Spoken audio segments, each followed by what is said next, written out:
Hey guys, it's Misha and welcome back to my channel. So today, unfortunately, we have to revisit what, in my opinion, is the most disturbing topic that I've covered on this channel, which of course is the rise of MAPS, or minor attracted people, aka pedophiles. Because this trend of attempting to normalize pedophilia is not going away. For example, recently we had Eliza Blue say this: parent and community, including teachers, potential faith leaders, and neighbors, will decide if the child is ready to consent. The community and the child, if the child so desires to have intercourse with an adult. And do I feel that some minors are more equipped to engage in sexual activity with adults than others? Yes. So in my first video about MAPS, we looked at someone named Alan Walker, who was a professor teaching students that we should be using the term MAPS so that we don't offend pedophiles. It's important to use terminology for groups that members of that group want others to use for them, because it's less stigmatizing than other terms like pedophile. Therapists talking about why we should accept MAPS, so I thought we would take a look at that. Folks, my name is Miranda. I use she, her pronouns, and I'm a licensed professional counselor and sex therapist in Erie, Pennsylvania. The fact that she's a licensed therapist is insane to me. I mean, she's already starting off the sentence with "my pronouns are," which is a red flag, but then proceeds to defend pedophiles. And I want to talk about minor attracted persons because they are probably the most vilified population of folks in our culture. Good.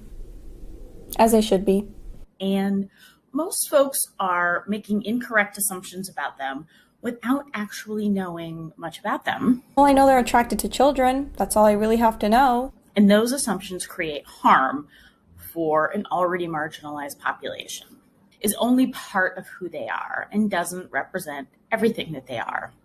We are all people first with many different facets or parts of ourselves.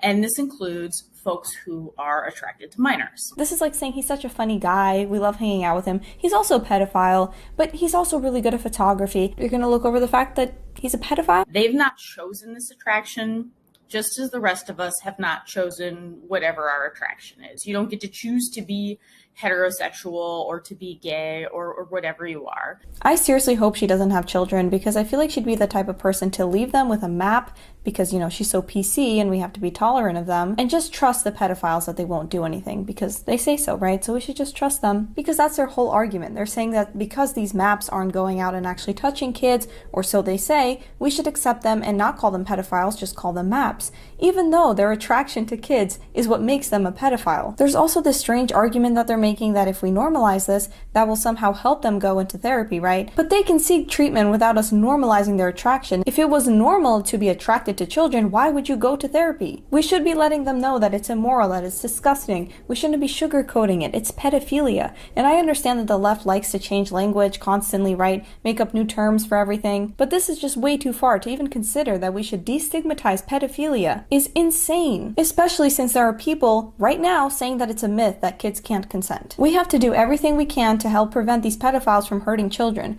and by rebranding them as MAPS, that's not going to stop them from being pedophiles. And I understand that a lot of these people are former victims or survivors, but that doesn't mean we should be normalizing the attraction. Within this whole movement of them trying to normalize pedophilia, they'll often say it's just another sexual preference, just like the LGBTQ community, right? They're part of it because they were born this way, or they can't change it, they can't help that they're pedophiles. It's just disgusting. A pedophile is a pedophile. You're not talking about a grown man with another grown man, you know, two consenting adults. You're talking about a grown man or a grown woman with a child. There's also this Franklin high school teacher that was teaching students that they should be using the term MAP. You're not allowed to label people like that. What? Stop it, Diego.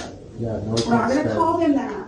We're going to call them MAPS, minor attracted persons. No. So don't judge people just because they want to have sex with a 5-year-old. Some of the students came to her defense, saying that it was taken out of context. I think, yes, they should fire her, but all the hate that she's getting to ruin her career. Pedophiles are sick and they need to get help. Not make up new terms so that the pedophiles can feel better about themselves. Or trying to fight for their rights because the pedophiles are oppressed. Not the potential victims, right? Forget about them. Let's focus on the pedophiles and their feelings. There's also this debate about whether or not a pedophile is made or born. If the brain is wired that way, it also implies, doesn't it, that the wiring cannot be changed. There is no cure.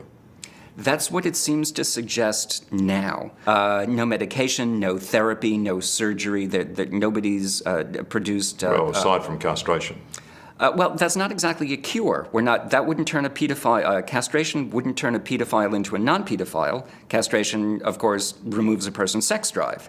Now, that can be very beneficial. A lot of people who are attracted to something that they cannot enact would rather live a life without a sex drive. Which would make sense because you can't do anything with your sex drive as a pedophile. I also found this alarming TED Talk I thought we would take a look at. So most of these people don't act out on it. They don't offend. Which is great, isn't it? But the problem is, these people can't talk about their feelings because they know that they will be hated for it. And what if this love that you really wish for will forever be impossible? That must be a really lonely situation to be in. It's like telling me, we know that you love your boyfriend and we don't minimize this love. However, you cannot act out on it, ever. It's not like that at all because your boyfriend is not a child. And I'm not justifying this. On the contrary, I work for police. I'm just saying that it's a logical thing to happen. And now I hear you think, yeah, but you know what? Whoever the offender and whatever seriousness the crime, they should still all be punished for it. Yes. But what if this time the offender is your neighbor, your colleague, your football mate? What if this time the offender is your husband or son? I don't care if it was my neighbor or my pet dog or my chickens. Send them to prison. It's pedophilia. Because we tend to think in stigmas. We tend to think that people who would do this, they're either really pathetic, lonely men spending 24/7 on the internet, waiting for children they can groom. More than pathetic, if they're abusing children, they're disgusting, and they should go to prison. But the criminal justice system has always meant to have been a last resort, and we should keep it that way. Think about this 18-year-old who took a nude picture of his 15-year-old girlfriend and then shares it with a friend who sends it to the whole school. Is she really trying to get us to have empathy for pedophiles? Yes, definitely. We should have a proper conversation with them. But should they really learn the hard way? Should they have a criminal record for the rest of their lives? Yes. A couple of years ago, I was speaking at a conference after which I got approached by a lady. And she had a 5-year-old daughter who just received love letter and flowers from a guy who was living in their area. Well, what this lady already did was she went over to the guy's house. He was in his mid or late 30s. She spoke to him, and it turned out that indeed he was really in love with the little girl and he couldn't hide it no longer. She spoke to him. She had a really good conversation.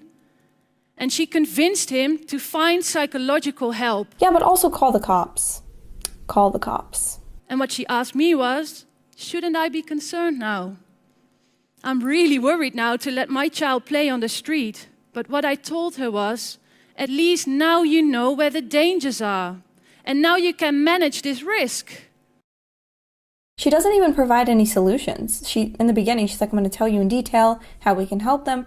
All she says is that we should be accepting and not put low-risk offenders in prison. By destigmatizing this, the pedophiles won't feel guilty, they won't feel like their attraction is abnormal, and therefore it will be unlikely that they're going to seek help. And that's all for today's video, guys. Please comment your thoughts below. Also, remember to hit that subscribe button and the notification bell so you don't miss my next video, and I will see you all in the next one. Bye!